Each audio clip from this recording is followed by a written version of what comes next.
नमस्कार दोस्तों, मैं एडवोकेट मनीष अलग स्वागत करता हूं आपका इस आखिरी वीडियो में। जो वीडियो सीरीज चल रही है हमारी एमएसएमई डेवलपमेंट एक्ट 2006 के अकॉर्डिंग, अगर अपना पैसा निकलवाना चाहते हैं अपोजिट पार्टी से।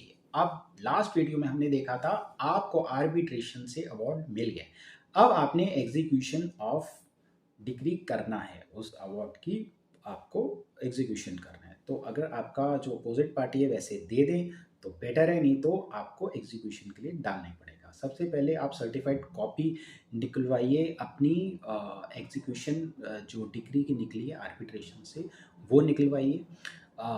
आपको कॉस्ट पता करनी पड़ेगी, क्या क्या आपकी कॉस्ट पड़ेगी एग्जीक्यूशन करवाने के लिए, क्या क्या लीगल एक्सपेंसेस करने पड़ेंगे। बिकॉज वो जो एरिया है, वो जो ज्यूरिसडिक्शन है, वो आपकी अपोजिट पार्टी की ज्यूरिसडिक्शन में आपको कोर्ट में जाके करनी पड़ेगी।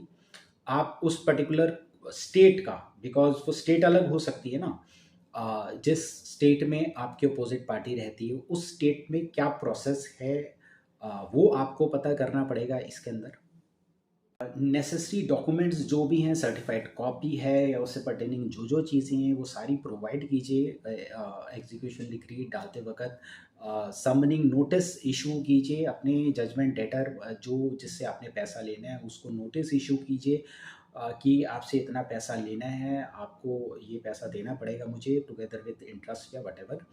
और उसके रिप्लाई का भी वेट करना है आपको कि अगर इन केस वो रिप्लाई करता है नहीं करता।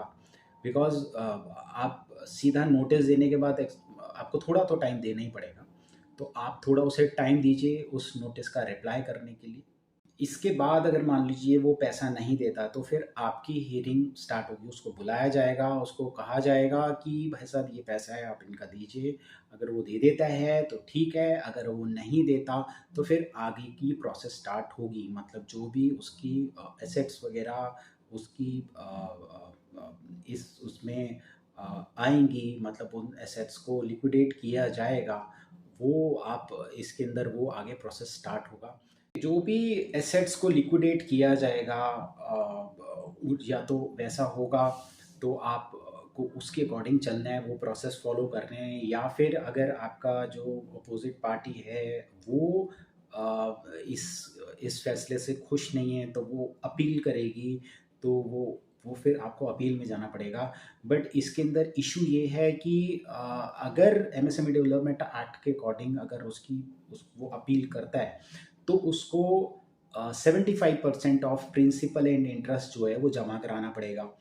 तो उस केस में वो भी उसके लिए मुश्किल है। तो ये सारी चीज़ें आप उसे समझा दीजिए, उसको कहें कि यार आपके लिए और कोई रास्ता नहीं है, सबसे बेस्ट रास्ता जो है वो यही है कि हम आपस में सेटलमेंट कर लेते हैं, जितना भी पैसा है आपको ठीक लगता है वो आप एक्सेप्ट कीजिए और केस को क्लोज कीजिए।